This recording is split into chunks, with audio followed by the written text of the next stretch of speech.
Hi everyone, I'm Gabby. And I'm Jay. And this is our journey to retire all over.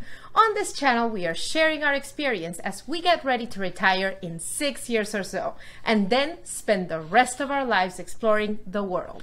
2020 will definitely be remembered as a crazy year. The world was turned upside down by the pandemic and we all had to find a new normal. That meant a lot of time cooped up inside. I think it's safe to say that was a challenge for everyone. Constantly getting in each other's way, running out of things to talk about, and really having to be in each other's spaces 24/7. We're going to share a few things that helped us survive this lockdown, but first, please smash the like button to help us with the YouTube algorithm, subscribe, and hit the bell to be notified whenever we post new content. Even the healthiest relationships can struggle under pressure. Being stuck with each other for so long and having little interactions with other humans can easily exacerbate problems you already had but had been able to ignore before. For many, this meant their relationships were strained to or past their breaking points. In hindsight, we see how traveling helped us prepare for this experience, at least the quarantining part. We have gotten used to being just the two of us for relatively long periods of time in small hotel rooms or Airbnbs and having to problem solve on the spot, dealing with new and unexpected situations and just making sure we don't kill each other in the process. With some vaccines finally being distributed, the end is almost in sight and a ray of hope shines through. Having survived COVID ourselves, and 2020 in general, true, we wanted to share 5 things that we realize now that have been instrumental in allowing us to stay strong as a couple and not letting straining circumstances break our bond. We must say we are not professional therapists or counselors. These are just things that worked for us, and we figured we would share in case they can also work for you. Number 1, align priorities. You have to take the time to have the big conversations and make sure you're both aligned on what your priorities are. Things like kids, personal and professional goals, and financial goals should be pretty obvious. One conversation that's crucial but doesn't get brought up enough is alignment on the relationship assumptions you have or how you want your relationship to be. Having unspoken expectations is a recipe for disaster, so it's very important to make sure both partners are clear on what is important to themselves and each other and how they envision the relationship to be. Things like household responsibilities, financial burdens, planning for trips, gifts, and more are all things we assume will be a certain way, while our partner will have their own expectations. Making sure you take the time to have conversations about this makes everything clear and removes the drama. Usually we have expectations for relationships based on how we're raised or how society tells us they should be.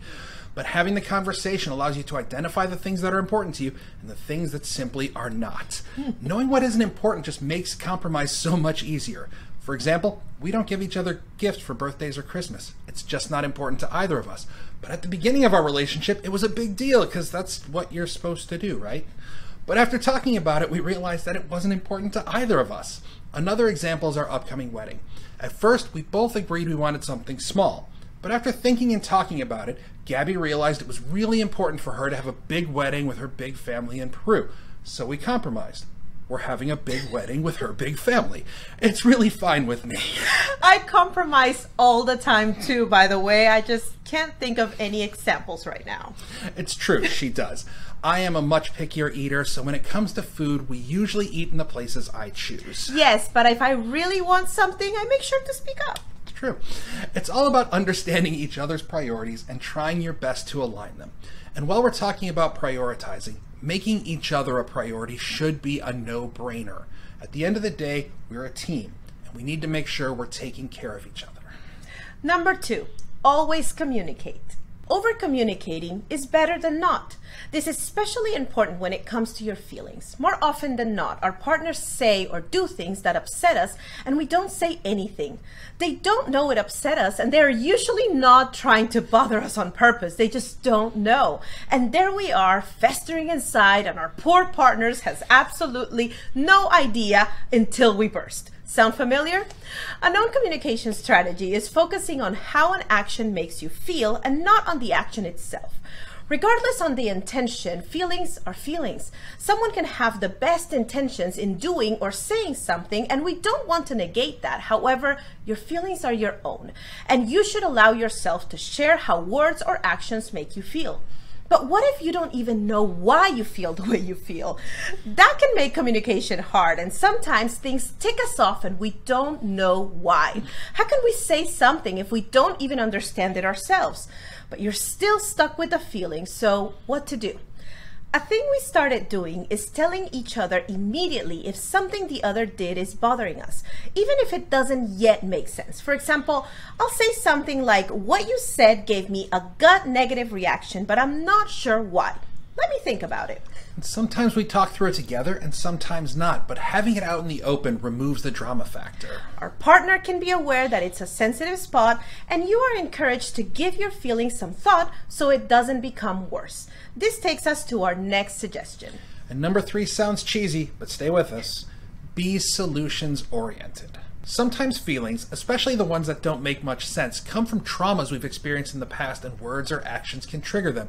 Instead of spending time being angry about how something made you feel, understanding where those feelings are coming from can help you and your partner avoid triggering them and even get to a place where you can work through them together.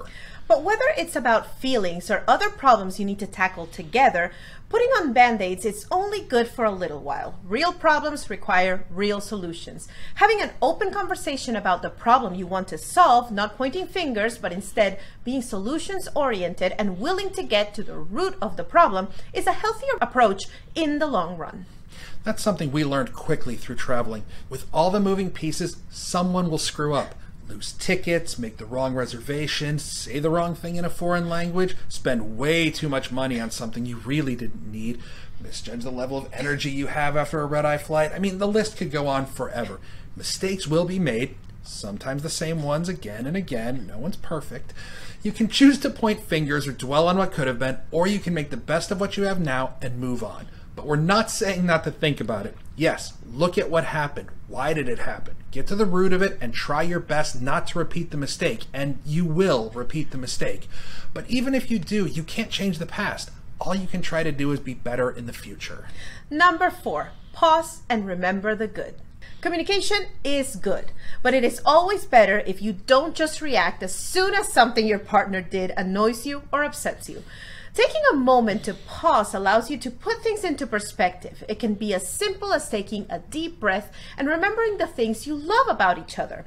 When Jay does something that bothers me, I try to take a moment to remember how much joy he brings to my life and the nice things he does for me. Like always washing the dishes because I hate doing it, or how much we laugh together. That takes about 10 seconds, and doing it before communicating something that bothers us helps us make sure we do it from a place of love. And when you do that, your tone will be different, because it's no longer about reacting and calling the other one out, but about being solutions oriented. Again, understanding we're human and we're going to mess up, but we also bring joy to each other and we bring lots of good things to our relationships. And this brings us to our final tip, a pretty obvious one. Number 5, don't sweat the small stuff. This advice gets thrown around a lot, but we think it's almost impossible to do if you don't have number 1 through 4 in place. Everything is a big deal if you're worked up about it and don't take the moment to put your relationship into perspective. Some things end up not even being a thing once you've taken a deep breath and remembered the good stuff. They become a non-issue and you can let it go wholeheartedly and not bury or let it fester. It might even be something you've already communicated, but it clearly is something your partner just has a hard time changing or just keeps forgetting. Taking a moment to remember the good and focus on being solutions oriented can help you decide if that thing is important to you or just something small not worth sweating over. Anyway, we know you're used to us talking about financial things, but this is also part of our journey. How we take care of our mental health and well-being is just as important as how we save and invest. Bottom line, we realize every couple is different, but for us, keeping our priorities straight, communicating constantly, staying solutions oriented, pausing to remember the good, and not sweating the small stuff has allowed us to keep our relationship strong today and continue to be excited about the future. So what do you think? How have you dealt with the pandemic and having so much extra quality time with your loved ones? Do you have other suggestions? Let us know in the comments below. Follow us on social media or our blog at GabbyandJaysJourney.com or RetireAllOver.com.